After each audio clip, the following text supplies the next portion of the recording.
that one thing people don't talk openly about.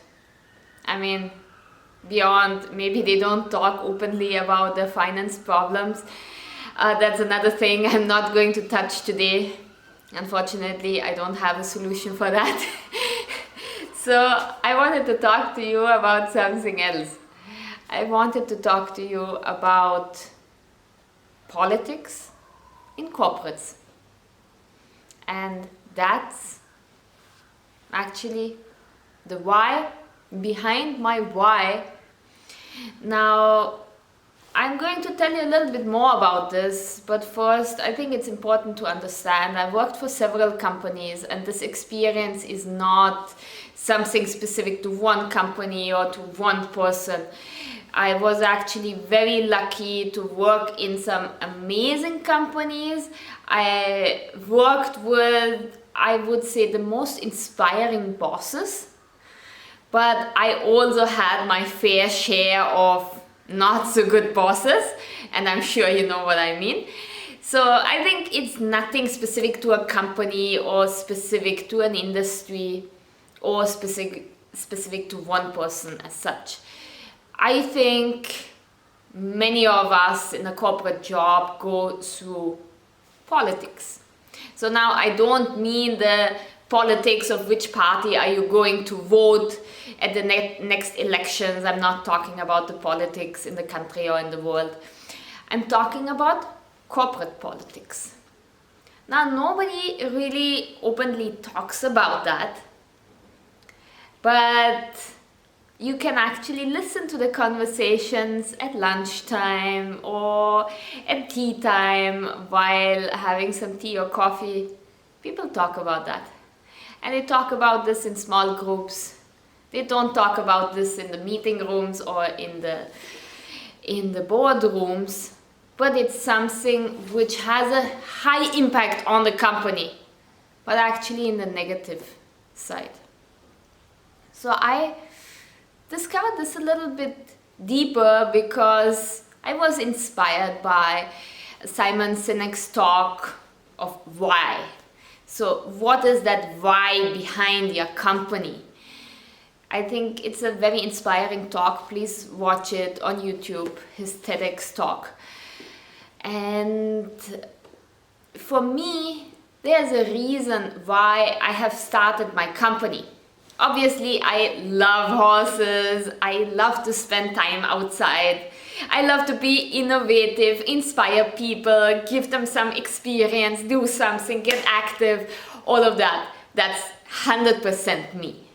But there's something else, and that is about these politics. Now, let's go a little bit in and define what I mean by politics. So obviously everybody wants to grow in their career. Some people want to grow that much, some people want to make one jump. But obviously everybody wants to improve, get better, earn more money, get a better job, get a better position. That's 100% natural, and I think also many companies facilitate that, and many companies want to develop their employees and their leaders to grow.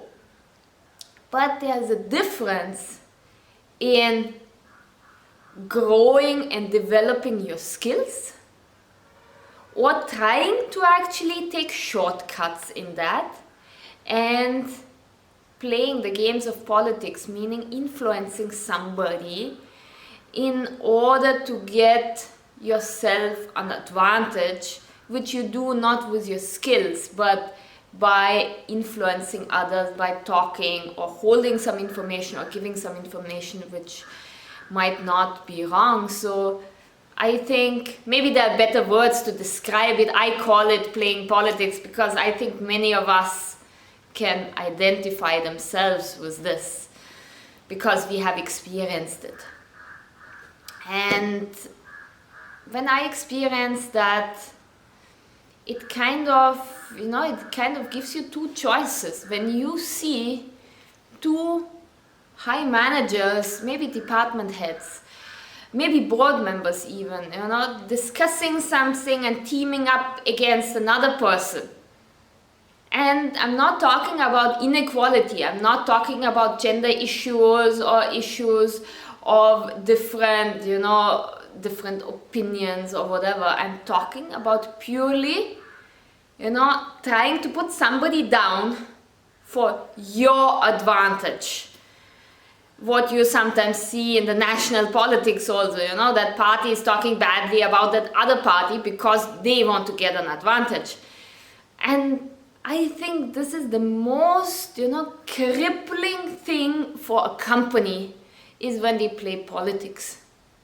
And you have a lot of issues developing through that. It might be just, a handful of managers, or for that matter, one or two is even enough, who are playing a kind of game and trying to manipulate somebody for the sake of their own advantage, or getting that one position, or just manipulating somebody because you want to be the best or the hero or something else.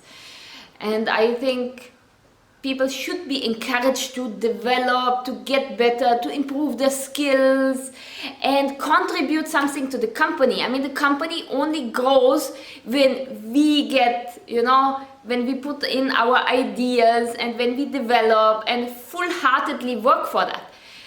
But I would say it's important to adopt that CEO's mindset.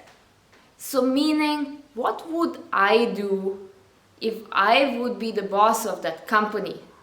Really taking that responsibility, that ownership,